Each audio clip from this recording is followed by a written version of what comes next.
बहुत बहुत स्वागत है आप सभी का आपके अपने YouTube channel Shukla study point में। मैं शिवम शुक्ला आप सभी दोस्तों का हार्दिक स्वागत करता हूं।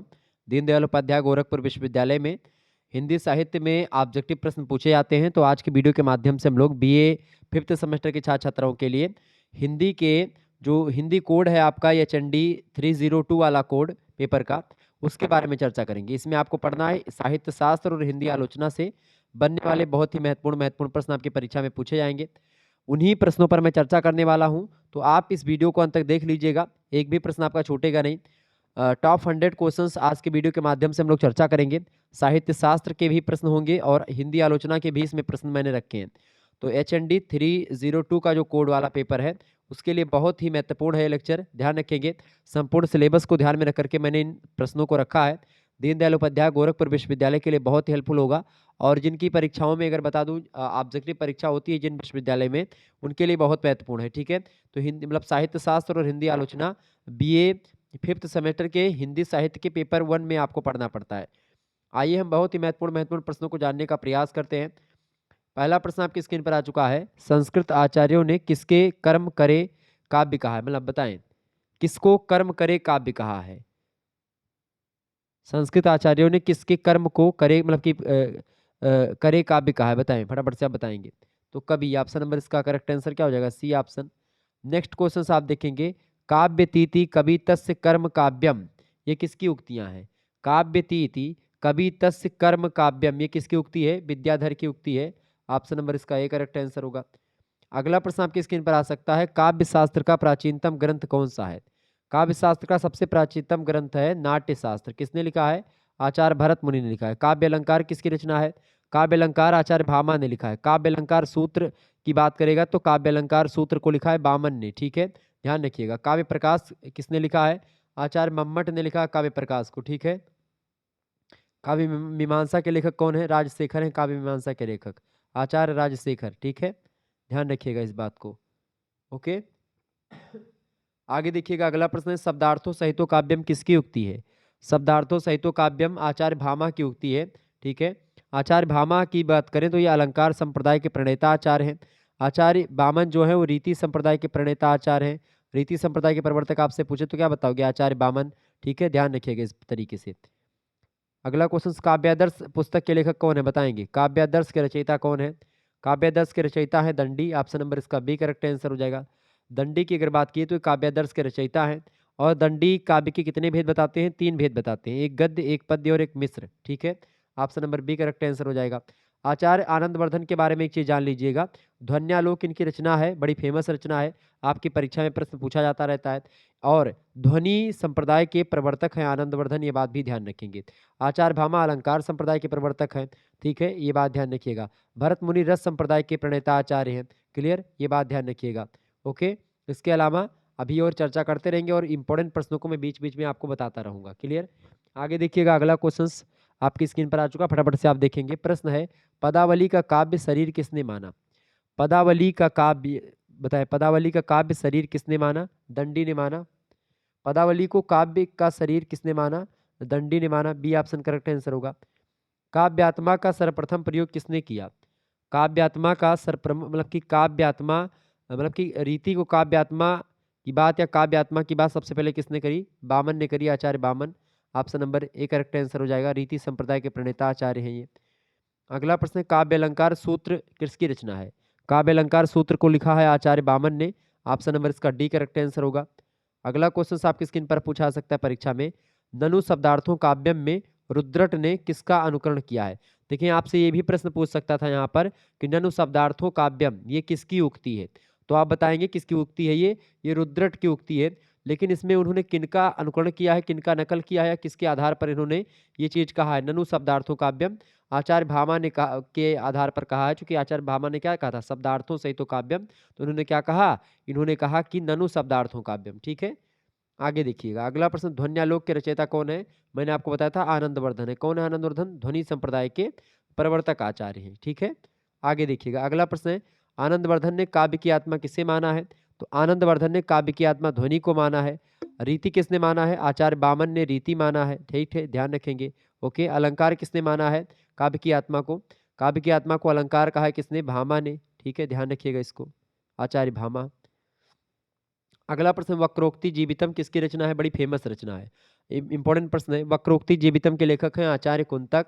आचार्य कुंतक की बात की तो वक्रोक्ति संप्रदाय भी एक है।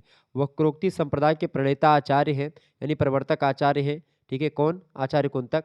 क्षेमेंद्र की अगर बात करें तो क्षेमेंद्र के बारे में ध्यान रखिएगा। क्षेमेंद्र जो है औचित्य संप्रदाय के प्रणेता आचार्य हैं, ये बात ध्यान रखिए। किस संप्रदाय के? औचित्य संप्रदाय के प्रणेता आचार्य हैं कौन? क्षेमेंद्र। ठीक है, औचित्य संप्रदाय, ध्यान रखिएगा। तो ये सब प्रश्न परीक्षा में पूछे जाते रहते हैं, तो आप लोग बड़ी आसानी से इन प्रश्नों को ध्यान से सुन लीजिएगा। और ये वीडियो देखने के बाद में आपको कोई भी प्रश्न अलग से पढ़ने की जरूरत नहीं पड़ेगी, अधिकतर प्रश्न यहीं से आपकी परीक्षा में आ जाएंगे। ठीक है, आगे देखिएगा। काव्यम सद हृदयाष्ट हष्टार्थ प्रीति कीर्ति हेतुआन, बताएं। काव्य सद हष्टार्थ प्रीति कीर्ति हेतुआन, ये उक्तियां किसने कही? ये आचार्य बामन की उक्ति है। ऑप्शन नंबर इसका ए करेक्ट आंसर हो जाएगा। अगला प्रश्न है, जस संपत्ति आनंद अति दुरितन डारे खोए, ये पंक्तियां किसकी हैं? कुलपति महोदय की हैं, कुलपति मिश्र की। Option number A correct answer होगा। अगला क्वेश्चन आपसे बन सकता है एग्जाम में, किसने यश को काव्य का सर्वोत्तम प्रयोजन माना है? किसने माना है यश को? भाई किसने माना? देव ने, विश्वनाथ ने, या फिर दंडी ने, या फिर जगन्नाथ ने? बताएं। अच्छा, साहित्य दर्पण पुस्तक किसने लिखी है? बड़ी फेमस पुस्तक है। साहित्य दर्पण के रचयिता कौन है? आचार्य विश्वनाथ हैं। ठीक है, लेकिन प्रश्न आपसे क्या पूछा गया यहाँ पर कि यश को काव्य का प्रयोजन सबसे अधिक सर्वोत्तम काव्य प्रयोजन कौन मानते हैं यश को? तो आचार्य देव मानते हैं। ऑप्शन नंबर इसका ए करेक्ट आंसर होगा। आगे देखिएगा, अगला क्वेश्चन आपकी स्क्रीन पर आ चुका है। पुरुष पुरुष चार्थ तुष्टय की सिद्धि को, मतलब पुरुष चातुष्टय की सिद्धि को काव्य का प्रयोजन किसने माना? यानी धर्म अर्थ काम मोक्ष छेसु वैच्छन्यम कला सुचा। ठीक है, ये किसने कहा? ये आचार्य भामा और कुंतक दोनों लोग स्वीकार करते हैं। पुरुष चतुष्टय मतलब कि धर्म अर्थ काम और मोक्ष, ये चार पुरुषार्थ जो होते हैं, इसको काव्य प्रयोजन किसने माना? आचार्य भामा और कुंतक ने भी माना। डी ऑप्शन इसका करेक्ट आंसर हो जाएगा। अगला प्रश्न आपकी परीक्षा के लिए बहुत महत्वपूर्ण है, लगातार परीक्षा में प्रश्न पूछा जाता रहता है। एक बात मैं और आपको बताऊंगा, मैंने एक विश्वविद्यालय है महात्मा, मतलब कि महाराजा मतलब वो क्या बोलते हैं, राजा महेंद्र प्रताप सिंह स्टेट यूनिवर्सिटी, उसका क्वेश्चन पेपर मैंने सॉल्व करवाया है। 75 क्वेश्चन उसमें पूछे गए थे, तो आपके लिए महत्वपूर्ण है। आप में 50 क्वेश्चन आएंगे, तो आप उस वीडियो का क्वेश्चन पेपर मैंने सॉल्व करवाया, तो उसको आप देख लीजिएगा, प्ले लिस्ट में आपको वीडियो मिल जाएगा। ठीक है, देखिए प्रश्न आपकी स्क्रीन पर आ चुका है। शब्दार्थों सहित काव्यम किसने कहा? यानी कि शब्द और उसके अर्थ के मिश्रण को काव्य कहते हैं। ठीक है, काव्य की परिभाषा किसने दी है? आचार्य भामा ने दी है। Option number A correct answer हो जाएगा इसका। अगला क्वेश्चन आप देखेंगे। अच्छा, आपसे पूछे कि तद्दोष शब्दार्थो गुणवाल गुणवान कृति पुण्य क्वाप, यानी कि दोष रहित गुण सहित और कहीं अलंकार विहीन शब्दों को काव्य कहते, किसने कहा? आचार्य मम्मट ने कहा। आपसे पूछे रमणी, मतलब कि रम रणीयार्थ प्रतिपादकः शब्दक काव्यम, मतलब कि रमणीय शब्दों का अर्थ बताने वाले शब्द को काव्य कहते हैं, किसने कहा? जगन्नाथ ने कहा। रमणीयार्थ शब्द आ जाए, रम रमणीयार्थ प्रतिपादकः शब्दार्थों काव्यम, अगर ये शब्द आए तो पंडित जगन्नाथ ने कहा है। रुद्रत ने क्या कहा? ननु शब्दार्थों काव्यम, किसने कहा? रुद्रत ने कहा। ये बात ध्यान रखिएगा। ओके, समझ में आ रहा है? अच्छा, मरमराचार्य या मम्मट दोनों का नाम एक ही है, और ये बात ध्यान रखेंगे, काव्य प्रकाश रचना उन्होंने लिखी है। ओके आगे देखिएगा, तो काव्य जीवन की आलोचना है, किसने कहा? काव्य जीवन की आलोचना है, ये मुंशी प्रेमचंद जी का कथन है। ऑप्शन नंबर इसका ए करेक्ट आंसर होगा। अगला प्रश्न है, कविता द्वारा असंभव को भी संभव किया जाता है या किया जा सकता है, यह कथन किसका है? तो कविता के द्वारा असंभव को भी संभव किया जा सकता है, ये महावीर प्रसाद द्विवेदी ने कहा था। Option number B correct answer हो जाएगा। आगे देखिएगा, किस आचार्य ने प्रतिभा को नौ नौवान उन्मेष शालिनी प्रज्ञा कहा है? बताएं, किसने कहा है? भट्टतौत ने कहा। भट्टतौत कर लेंगे यहाँ पर, भट्टतौत। ठीक है, आगे देखिएगा, अगला प्रश्न है, कविता में सर्वोपरि महत्व इनमें से किसका है? कविता में सर्वोपरि महत्व इनमें से देखिए, बुद्धि, भाषा और संगीत तत्व से ज्यादा महत्व रखती है कल्पना कविता में। Option number B correct answer होगा। कल्पना का सिद्धांत किसने दिया है? तो कॉलेज ने दिया है, पाश्चात्य विचारक है। अगला प्रश्न है, ईश्वरीय उन्माद को काव्य हेतु किसने माना? ईश्वरीय उन्माद को काव्य हेतु किसने माना है? तो प्लेटो ने माना है। Option number C correct answer होगा। अगला क्वेश्चन आप देखेंगे, काव्य प्रयोजन का सबसे पहले उल्लेख मिलता है, बताएं। काव्य प्रयोजन का सबसे पहले उल्लेख कहाँ पर मिलता है? तो भरत मुनिकृत नाट्यशास्त्र, बिल्कुल करेक्ट आंसर क्या हो जाएगा? C option is right answer. अच्छा, काव्यादर्श पुस्तक के लेखक कौन है? काव्यादर्श पुस्तक, देखिए काव्यादर्श एक पुस्तक दंडी ने भी लिखी है और भामा ने भी लिखी है, ठीक है, ये बात ध्यान रखेंगे। काव्य अलंकार भी किसने लिखा है? भामा ने लिखा काव्य अलंकार। क्लियर, ये बात ध्यान रखेंगे। मैंने आपको बताया था काव्य अलंकार पुस्तक के लेखक कौन है, फटाफट से आप बताएंगे। काव्य अलंकार पुस्तक भामा ने लिखा है, काव्यादर्श दंडी ने लिखा है, ठीक है, ये बात ध्यान है। काव्यादर्श मुख्य रूप से दंडी ने लिखा है। तो यहाँ पर भामा का काव्य अलंकार कर लेंगे, काव्यादर्श यहाँ पर हटा दीजिए, काव्य अलंकार कर लीजिएगा। दंडी, काव्यादर्श, राजशेखर की काव्य मीमांसा, ठीक है। आगे देखिएगा अगला प्रश्न, माधुर्य गुण को रस का पर्यायवाची किसने कहा? बहुत ही महत्वपूर्ण प्रश्न है। आचार्य दंडी ने माधुर्य गुण को रस का पर्यायवाची माना है, ये ऑप्शन करेक्ट आंसर होगा इसका। अगला प्रश्न, महाकाव्य नहीं है इनमें से। रामचरितमानस गोस्वामी बाबा का महाकाव्य है, ठीक है। कामायनी भी एक महाकाव्य है जयशंकर प्रसाद का। साकेत भी महाकाव्य है मैथिली शरण गुप्त का। विनय पात्रिका तुलसीदास जी की रचना है, ये महाकाव्य नहीं है। ऑप्शन नंबर इसका यही सी करेक्ट आंसर हो जाएगा। आगे देखिएगा, महाकाव्य की प्रमुख विशेषता मानी जाती है इनमें से। महाकाव्य एक विस्तृत कथानक होता है उनमें, महाकाव्य में। Option number B correct answer होगा। अगला प्रश्न है, बुद्धि तत्व का प्रयोग कवि करता है। बुद्धि तत्व का प्रयोग कवि कल्पना और भाव के संबंध में करता है। ऑप्शन नंबर इसका सी करेक्ट आंसर होगा। अगला क्वेश्चन आपसे पूछा गया है, रमणीयार्थ प्रतिपादकः शब्द काव्यम, काव्य की परिभाषा किसने दी? मैंने आपको क्या बताया था, जब भी रमणीयार्थ शब्द की बात आए तो आप क्या लगाओगे? आप आचार्य जगन्नाथ को लगाओगे। ऑप्शन नंबर इसका बी दिया, आचार्य जगन्नाथ। आचार्य जगन्नाथ, करेक्ट आंसर क्या हो जाएगा? आचार्य जगन्नाथ, बी ऑप्शन। अगला प्रश्न, हृदय की मुक्तावस्था को रस दशा कहते हैं, मैंने खूब बताया इसको। किसने कहा? आचार्य रामचंद्र शुक्ल ने कहा, बी ऑप्शन करेक्ट आंसर होगा। सभी प्रयोजनों या सभी काव्य प्रयोजनों में प्रमुख माना जाता है किसको? सभी काव्य प्रयोजनों में आनंद अनुभूति को सबसे ज़्यादा इंपॉर्टेंस दी जाती है, ठीक है। Option number D correct answer हो जाएगा इसका। आगे देखिएगा अगला क्वेश्चन आपकी स्क्रीन पर आ चुका है, बहुत ही जबरदस्त प्रश्न है, बढ़िया प्रश्न है परीक्षा की दृष्टि से आपके। वीडियो को लाइक और चैनल को सब्सक्राइब कर दीजिएगा, ठीक है, क्योंकि ऐसे ही प्रश्न आपकी परीक्षा में आते रहते हैं। प्रश्न है, जिस कविता को सुन करके हृदय विरक्त हो जाए, मतलब कि वीरत्व हो जाए, वीरत्व मतलब एकदम से वीर की भावना भर जाए, वीरत्व भर जाए, वहाँ कौन सा काव्य गुण होता है? जब वीरत्व की बात होती है तो वहाँ पर ओज गुण हो जाता है, ए ऑप्शन करेक्ट आंसर होगा। ओज गुण, 3 प्रकार के गुण होते हैं काव्य में, ओज, माधुर्य और प्रसाद। अगला प्रश्न, हिमाद्रि तुंग श्रृंग से प्रबुद्ध शुद्ध भारती स्वयं प्रभा समुज्जला स्वतंत्रता पुकारती, इनमें कौन सा गुण है? तो इनमें ओज गुण है, यानी इसमें वीरत्व की बात है। Option number A correct answer होगा।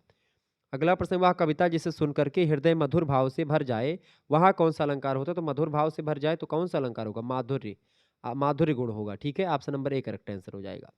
अगला प्रश्न है, आचार्य बामन के अनुसार काव्य के कितने गुण होते हैं? आचार्य बामन ने काव्य के 20 गुणों के बारे में बताया है। ऑप्शन नंबर इसका बी करेक्ट आंसर होगा। आगे देखिएगा, सब को जानत तुम्हें सारे जगत जहान में कौन सा काव्य दोष है? देखिए काव्य दोष इनमें क्या है?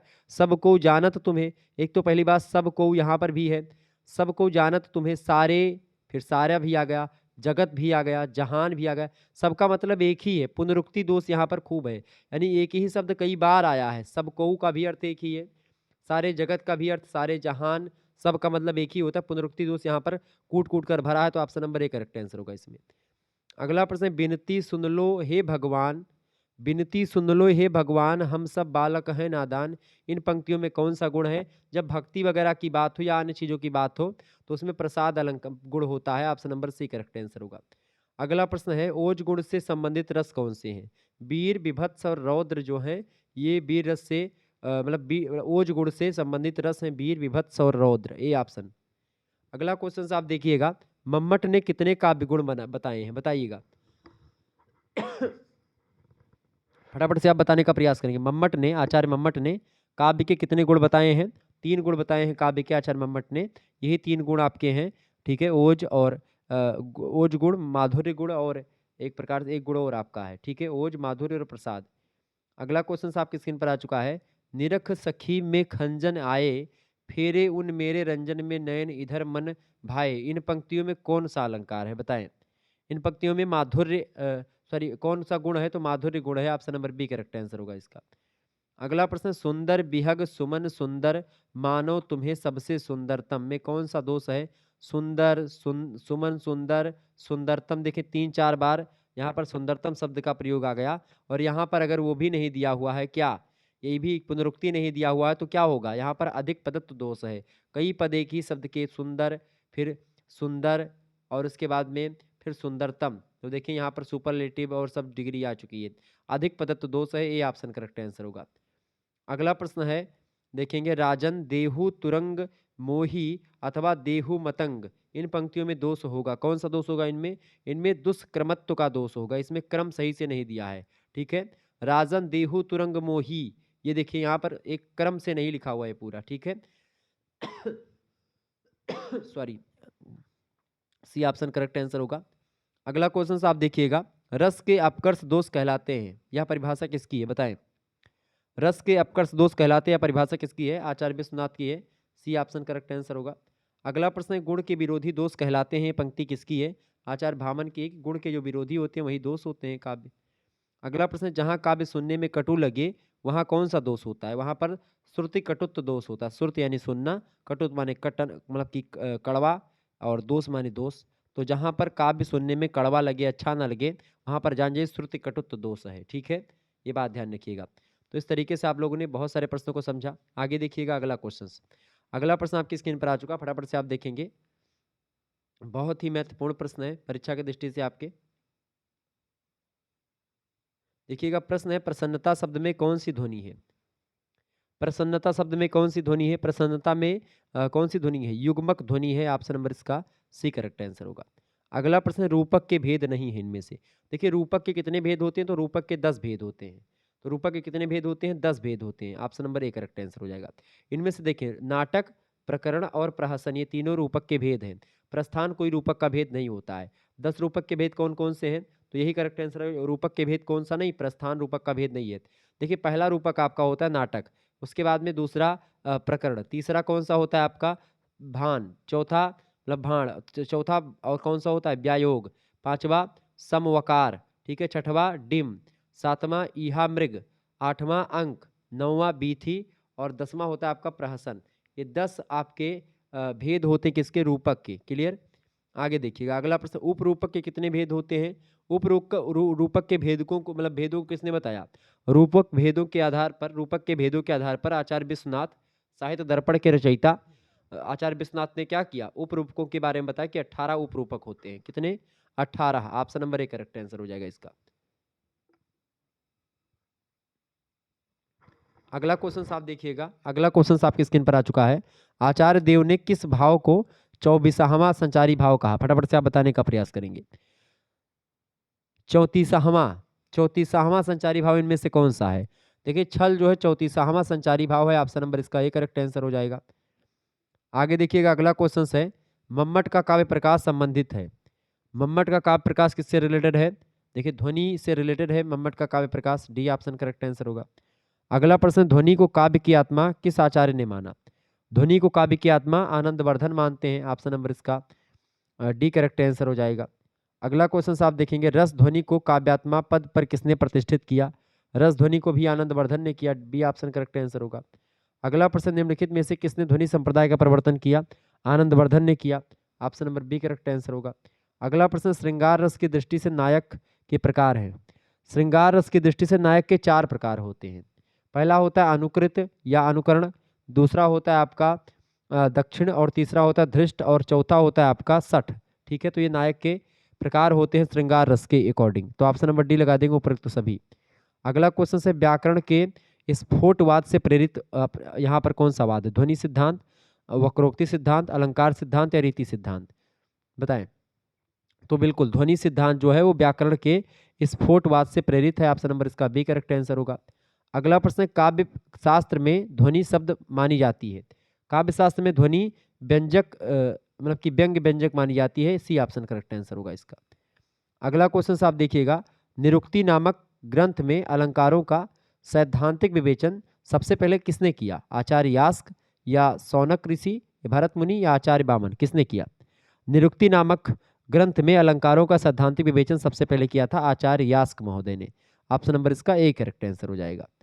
अगला प्रश्न आप देखिएगा, बृहद देवता नामक ग्रंथ के रचयिता का नाम क्या है? बृहद देवता ग्रंथ को लिखा है सौनक ऋषि ने, Saunak Rishi, option number B correct answer होगा। अगला क्वेश्चन आप देखिएगा, भरत मुनि अपने नाट्य शास्त्र में कितने अलंकारों का निर्देश देते हैं? तो भरत मुनि ने अपने नाट्य शास्त्र में कितने अलंकारों का निर्देश देते हैं? 4 अलंकारों का निर्देश देते हैं। 4 अलंकार कौन कौन से? पहला अलंकार आचार्य भरत मुनि बताते हैं अनुप्रास, दूसरा उपमा, तीसरा दीपक और चौथा रूपक। ये 4 प्रकार के अलंकार उन्होंने बताए। कौन कौन से? अनुप्रास, उपमा, दीपक और रूपक के 4 अलंकार होते हैं। किसके अकॉर्डिंग? आचार्य भरत मुनि के अकॉर्डिंग। आचार्य भरत मुनि ने रसों की संख्या कितनी मानी है?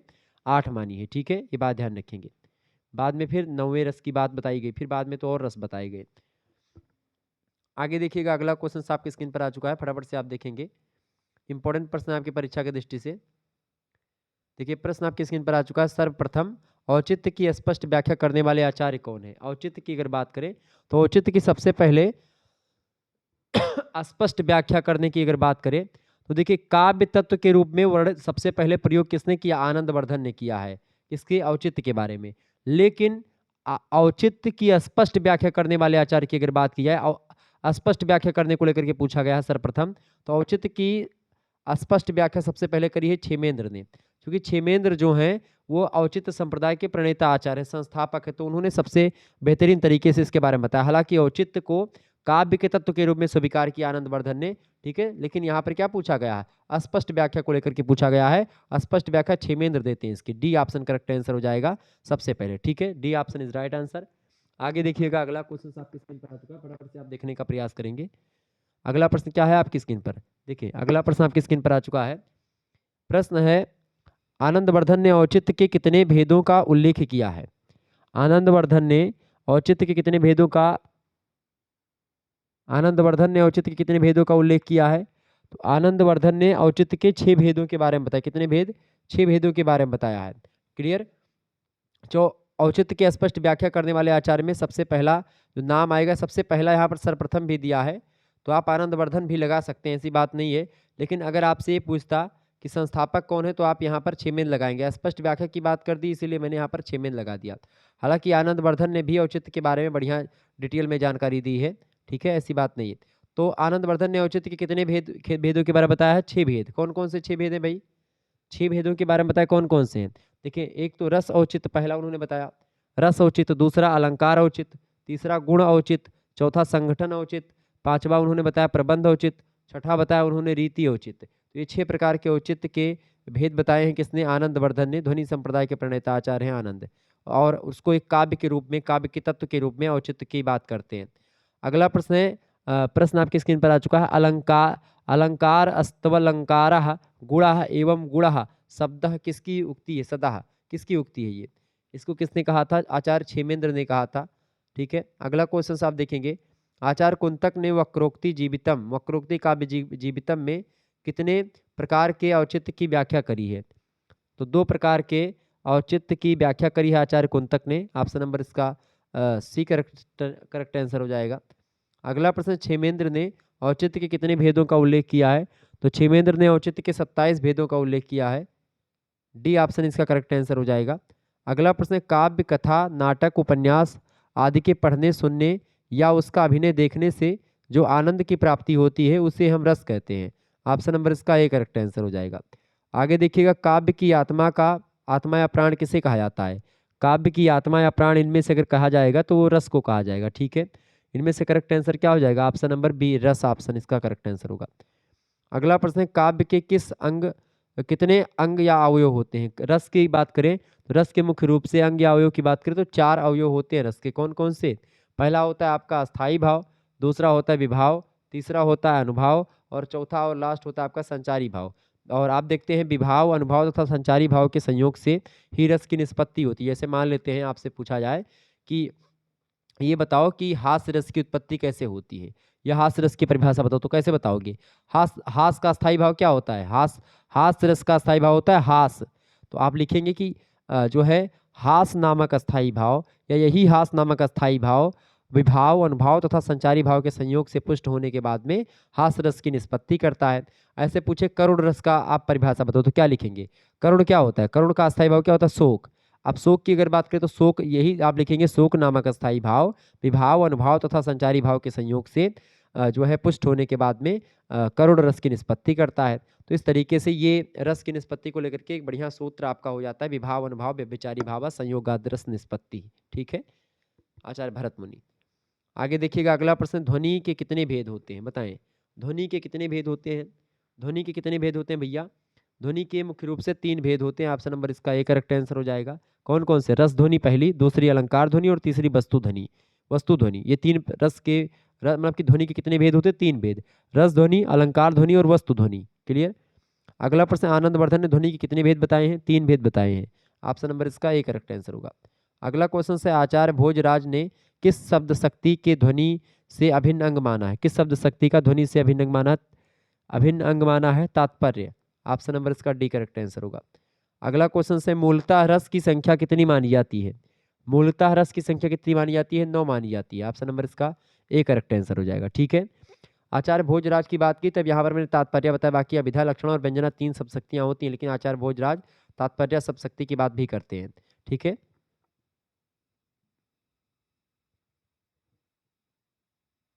अगला प्रश्न है, अस्थाई भाव के उद्बोधक कारण को क्या कहते हैं? अस्थाई भाव के उद्बोधक कारण को हम लोग विभाव कहते हैं। ऑप्शन नंबर इसका ए करेक्ट आंसर हो जाएगा। अगला प्रश्न, विभाव के प्रकार हैं। विभाव के प्रकार की बात की तो एक आलंबन विभाव होता है और एक उद्दीपन विभाव होता है। ये दोनों होते हैं, सी ऑप्शन लगा देंगे, दोनों विभाव होते हैं। आगे देखिए अगला प्रश्न है, जिसका सहारा पाकर के अस्थाई भाव जागते हैं उस विभाव को क्या कहते हैं? उस भाव को क्या कहते हैं बताएं। जिसका सहारा पाकर के अस्थाई भाव जागृत होते हैं उनको आलंबन विभाव कहते हैं। उनको कौन सा विभाव कहते हैं? आलंबन विभाव कहते हैं। क्लियर। आगे देखिएगा अगला क्वेश्चन आपकी स्क्रीन पर आ चुका है। बढ़िया प्रश्न है, किसी वस्तु के 3 रूप आदर्श, वास्तविक और अनुकरणात्मक निम्न में से किसे मानते हैं? मतलब कि किसे, मतलब निम्न में से किसने माना है इसको? मतलब वस्तु के 3 रूप किसने माने हैं? एक आदर्श रूप होता है किसी भी वस्तु का, एक वास्तविक रूप होता है और एक अनुकरणात्मक रूप होता है। ये बात अरस्तू ने मानी है। ऑप्शन नंबर इसका ए करेक्ट आंसर होगा। अगला प्रश्न, ग्राहम वालास ने सृजनात्मक चिंतन का प्रथम चरण किसे माना है? उपक्रम को, या फिर उद्भावन को, या मूल्यांकन को, या उष्मा देना को? उन्होंने चिंतन का प्रथम चरण माना है मूल्यांकन को। Option number C correct answer होगा, ग्राहम वालास ने। अगला प्रश्न, चिंतन क्या है? चिंतन क्या है भैया? चिंतन प्रतीकों का उपयोग है। बिल्कुल ठीक है, चिंतन प्रतीकों का उपयोग है, ये ऑप्शन करेक्ट आंसर होगा। अगला प्रश्न, किसने कहा राज्य व्यक्ति का बृहद रूप है? राज्य व्यक्ति का बृहद रूप है, किसने कहा है? प्लेटो ने कहा। किसने कहा है? प्लेटो ने कहा है। ऑप्शन नंबर इसका बी करेक्ट आंसर होगा। आगे देखिएगा, किस विचारक को अफलातून के नाम से जानते हैं? तो प्लूटो को ही क्या बोलते हैं? अफलातून भी कहा जाता है। ऑप्शन नंबर इसका बी करेक्ट आंसर हो जाएगा, Plato is right answer. Okay, D option Plato. अगला क्वेश्चन से, निम्न में से प्लेटो की रचना नहीं है? देखिए, Statesman, the Republic, the Statesman and the Laws, इन सभी पुस्तकों को किसने लिखा? प्लेटो ने लिखा। पॉलिटिक्स पुस्तक के लेखक कौन है? अरस्तु है, अरिस्टोटल। अगला प्रश्न, किसने प्लेटो को मुक्त समाज का शत्रु कहा? बताएं, किसने प्लेटो को मुख्य समाज का शत्रु, मुक्त समाज का शत्रु कहा? कार्ल पापर ने कहा। ऑप्शन नंबर इसका एक करेक्ट आंसर होगा। अगला प्रश्न, न्याय सामाजिक भी है और व्यक्तिगत भी, यह कथन किससे रिलेटेड है? न्याय सामाजिक भी है और व्यक्तिगत भी, ये कथन प्लेटो ने कहा था। बी ऑप्शन करेक्ट आंसर होगा। राज्य एक संपूर्ण समुदाय है, यह कथन किसका है? अरस्तु का है। राज्य एक संपूर्ण समुदाय है, अरस्तु ने कहा था। बी ऑप्शन करेक्ट आंसर होगा। अगला प्रश्न, राज्य व्यक्ति का पूर्वगामी है, यह कथन किसका है? राज्य व्यक्ति का पूर्वगामी है। बहुत महत्वपूर्ण प्रश्न है, अरस्तु ने कहा था राज्य व्यक्ति का पूर्वगामी है। D option. अगला क्वेश्चन आपसे एग्जाम में बन सकता है आपके, अरस्तु के अनुसार राज्य का अस्तित्व है। अरस्तु के अनुसार राज्य का क्या अस्तित्व है? अरस्तु के अनुसार राज्य जो है वो विकास का परिणाम है। ऑप्शन नंबर इसका डी करेक्ट आंसर होगा। आगे देखिएगा, अगला क्वेश्चन आपकी स्क्रीन पर आ चुका है।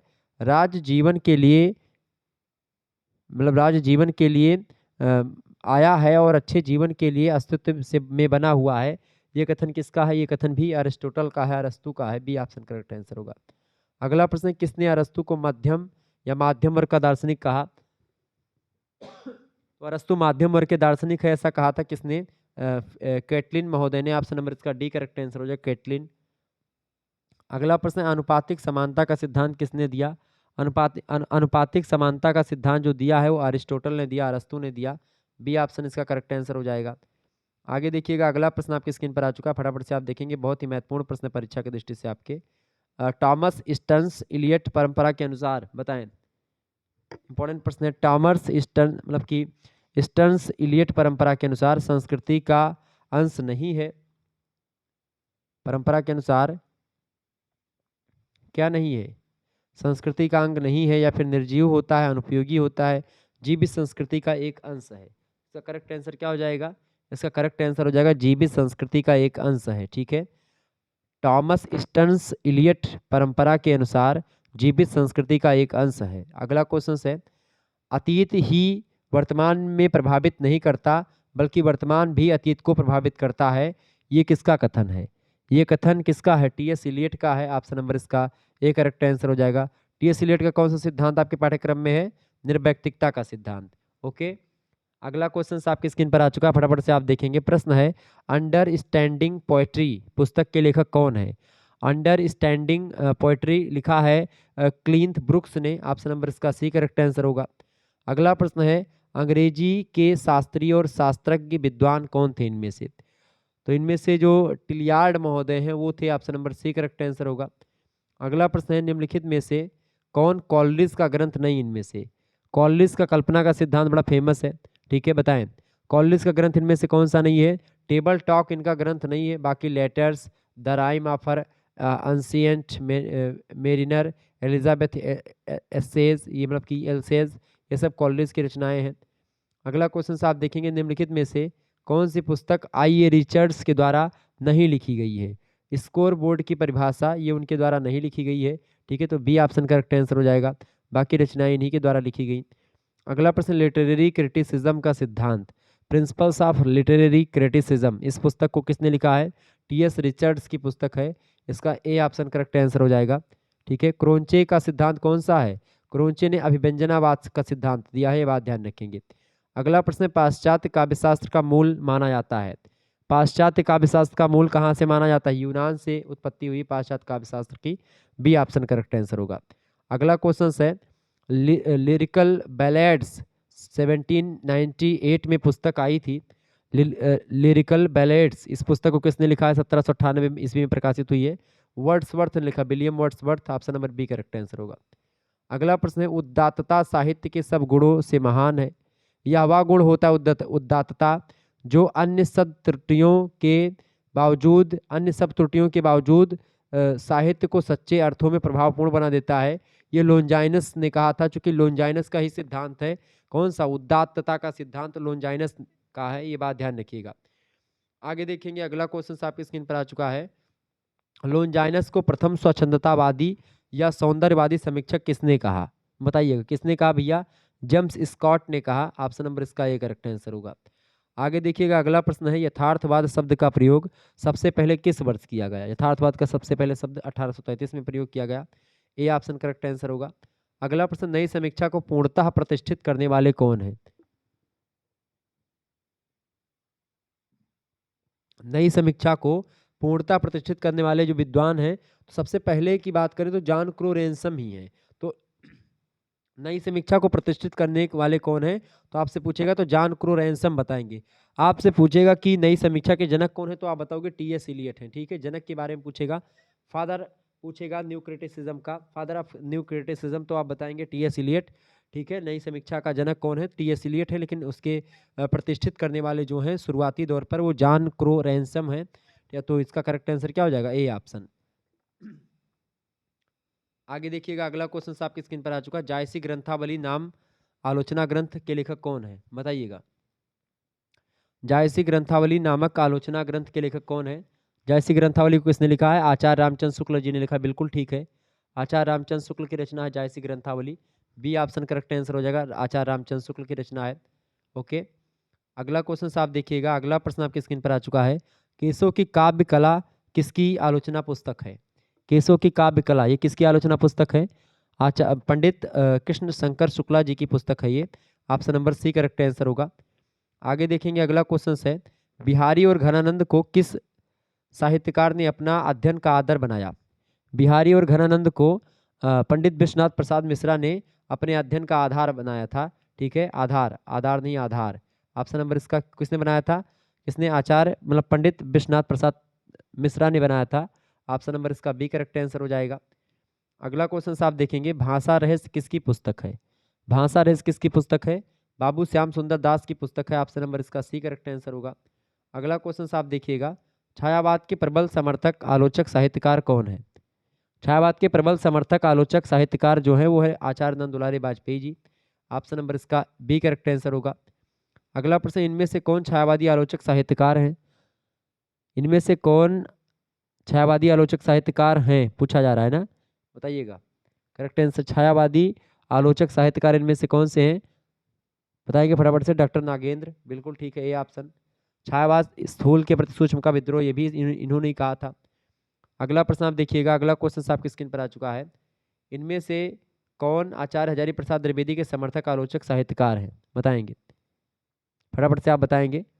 आचार्य हजारी प्रसाद द्विवेदी के समर्थक आलोचक साहित्यकार हैं डॉक्टर नामवर सिंह। डॉक्टर नामवर सिंह जो है शिष्य हैं किनके, आचार्य हजारी प्रसाद द्विवेदी के। ऑप्शन नंबर इसका डी करेक्ट आंसर होगा। अगला क्वेश्चन आप देखेंगे, इनमें से कौन आचार्य हजारी प्रसाद द्विवेदी के समर्थक आलोचक साहित्यकार हैं, तो वही प्रश्न डॉक्टर नामवर सिंह।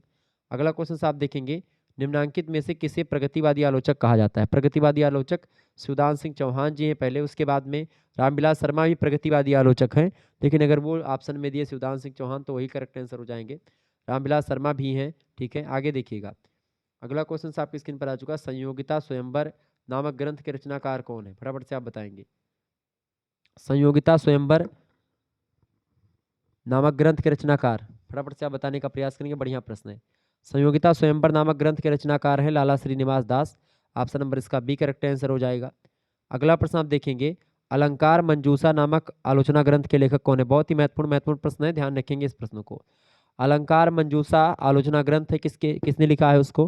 लाला भगवान दीन ने लिखा है। कब प्रकाशित हुआ है रचना, कब लिखा? 1916 में लिखा, ध्यान रखेंगे इस बात को। आगे देखिएगा, अगला क्वेश्चन आपकी स्क्रीन पर आ चुका है, काव्य प्रभाकर किसकी आलोचनात्मक कृति है? काव्य प्रभाकर जो है वो जगन्नाथ प्रसाद भानु की रचना है।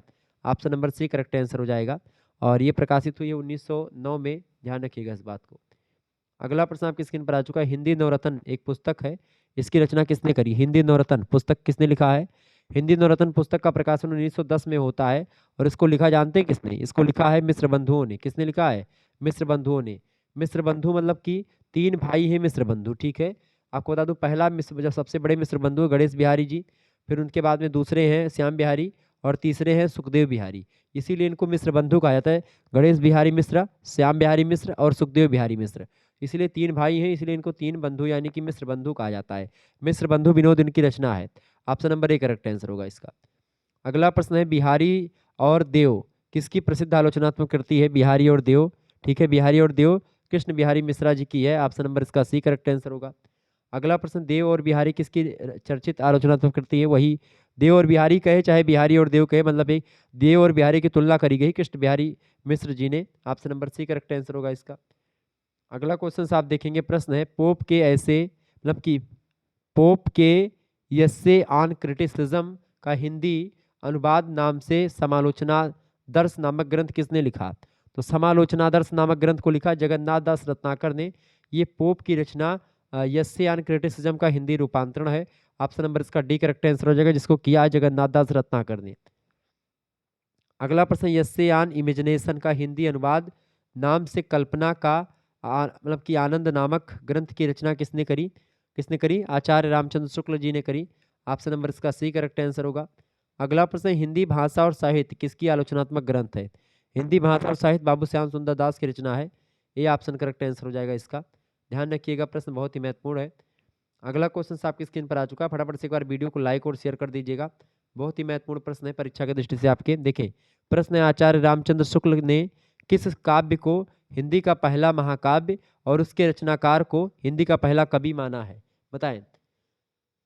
सॉरी, बढ़िया प्रश्न है। देखें, पृथ्वीराज रासो की रचना किसने करी? चंद बरदाई ने करी, बिल्कुल ठीक है। संदेश रासक अब्दुल रहमान, पद्मावती मलिक मोहम्मद जायसी, परमाल लासो जगनिक। तो आचार्य रामचंद्र शुक्ल की अगर बात करें तो पृथ्वीराज रासो को पहला ये महाकाव्य मानते हैं, और चंद बरदाई को पहला उसका कवि। ऑप्शन नंबर इसका एक करेक्ट आंसर हो जाएगा, कौन? आचार्य रामचंद्र शुक्ला। अगला प्रश्न है, आचार्य रामचंद्र शुक्ल की एकमात्र कहानी। आचार्य रामचंद्र शुक्ल की एकमात्र कहानी 11 वर्ष का समय। ऑप्शन नंबर इसका सी करेक्ट आंसर हो जाएगा। 1903 में इस कहानी का प्रकाशन हुआ, यह बात ध्यान रखेंगे। लाल पान की बेगम कहानी के लेखक कौन है भाई? लाल पान की बेगम कहानी के लेखक कौन है? फणीश्वरनाथ रेणु जी हैं। कौन है? रेणु जी हैं। अखिल कहानी किसने लिखा? जयनेंद्र कुमार की मनोवैज्ञानिक शैली में लिखी गई कहानी है। विपथगा कहानी संग्रह किसका? पहला कहानी संग्रह किसका? आज्ञे का पहला कहानी संग्रह विपथगा, ठीक है, ध्यान रखिएगा इस बात को। आगे देखिएगा, अगला प्रश्न है, रामचंद्र शुक्ल काशी नगरी प्रचारणी सभा के लिए हिंदी शब्द सागर के निर्माण के लिए कब नियुक्त हुए थे? बताइएगा। रामचंद्र शुक्ल काशी नगरी प्रचारणी सभा के लिए हिंदी शब्द सागर के निर्माण के लिए कब नियुक्त हुए थे? 1905 में। Option number D correct answer हो जाएगा। अगला प्रश्न है, आचार्य रामचंद्र शुक्ल की रचना चिंतामणि में कितने निबंध संग्रहित हैं? आचार्य रामचंद्र शुक्ल की रचना चिंतामणि की बात की, चिंतामणि अगर पूछे केवल तो भाग 1 की बात करें। चिंतामणि चूंकि 4 भागों में प्रकाशित रचना है पूरी की पूरी, ठीक है। तो भाग 1 की अगर बात की तो भाग 1 में 17 निबंध संकलित है। Option number C correct answer हो जाएगा। क्लियर। आगे देखिएगा, अगला प्रश्न है, आचार्य रामचंद्र शुक्ल की रचना चिंतामणि भाग, देखिए भाग 3, यहाँ पर भाग 2 नहीं भाग 3 कर लें। भाग 3 में कितने निबंध संग्रहित हैं? भाग 3 में कुल मिलाकर के 21 निबंध संग्रहित हैं। Option number C correct answer हो जाएगा इसका। अगला प्रश्न है, चिंतामणि भाग 3 के संपादक कौन है? चिंतामणि भाग 3 के संपादक कौन है? डॉक्टर नामवर सिंह। बिल्कुल करेक्ट आंसर हो जाएगा, C option is right answer. 1983 में उन्होंने प्रकाशित करवाया था इसको, तो ये भाग को चिंतामणि के। अगला प्रश्न है, आचार्य रामचंद्र शुक्ल ग्रंथ हिंदी साहित्य का इतिहास पहले किस नाम से प्रकाशित हुआ? पहले हिंदी शब्द सागर की भूमिका में प्रकाशित हुआ था ये, हिंदी साहित्य का विकास नाम से। ऑप्शन नंबर इसका ए करेक्ट आंसर हो जाएगा। अगला क्वेश्चन है, हजारी प्रसाद द्विवेदी ने हिंदी का प्रथम कवि किसे माना? आचार्य हजारी प्रसाद द्विवेदी हिंदी का प्रथम कवि मानते हैं अब्दुल रहमान को। ठीक, किसको मानते हैं? अब्दुल रहमान को। Option number A correct answer हो जाएगा। सरहपा को राहुल शंकरत्यान मानते हैं। क्लियर, ध्यान रखिएगा इस बात को। अगला प्रश्न है, भक्तिकालीन साहित्य को भारतीय विचारधारा का स्वाभाविक विकास किसने माना? बताएं। भक्तिकालीन साहित्य को भारतीय विचारधारा का स्वाभाविक विकास किसने माना? आचार्य हजारी प्रसाद द्विवेदी जी ने माना। सी ऑप्शन करेक्ट आंसर हो जाएगा इसका। अगला प्रश्न आपसे एग्जाम में बन सकता है, हजारी प्रसाद द्विवेदी के किस उपन्यास में राष्ट्रीय स्वाधीनता आंदोलन की अभिव्यक्ति है? बताइएगा। तो बाण भट्ट की आत्मकथा जो रचना है इनकी, इसमें जो है ये उपन्यास है बाण भट्ट की आत्मकथा, क्लिष्ट शब्दावलियों में लिखा गया, संस्कृत में है, मतलब कि संस्कृत निष्ठ शब्दावलियों में लिखा गया है। राष्ट्रीय स्वाधीनता आंदोलन की अभिव्यक्ति इसमें मिलती है। अगला प्रश्न, हजारी प्रसाद द्विवेदी का जन्म कब हुआ था? इनका जन्म हुआ था 19 अगस्त 1907 को। Option number D correct answer हो जाएगा। उत्तर प्रदेश के बलिया जिले में इनका जन्म हुआ था। आरत दुबे का छपरा नामक गांव है, ओझ बलिया भी कहते हैं उसको, तो ओझवलिया गांव भी पड़ता है, उसी गांव में इनका जन्म हुआ था हजारी प्रसाद द्विवेदी जी का। ये बात ध्यान रखिएगा। ओके, 1884 में कौन पैदा हुए थे? रामचंद्र शुक्ल जी का जन्म हुआ था। क्लियर। तो इस तरीके से आप लोगों ने तमाम प्रश्नों को समझ लिया। मिलते हैं फिर नेक्स्ट वीडियो में, तब तक के लिए जय हिंद जय भारत। आप सभी का बहुत बहुत धन्यवाद। हमारे से जुड़ने के लिए इसी प्रकार से अपना प्यार हमेशा बनाए रखेंगे। Okay, good night, I love you, बहुत बहुत धन्यवाद।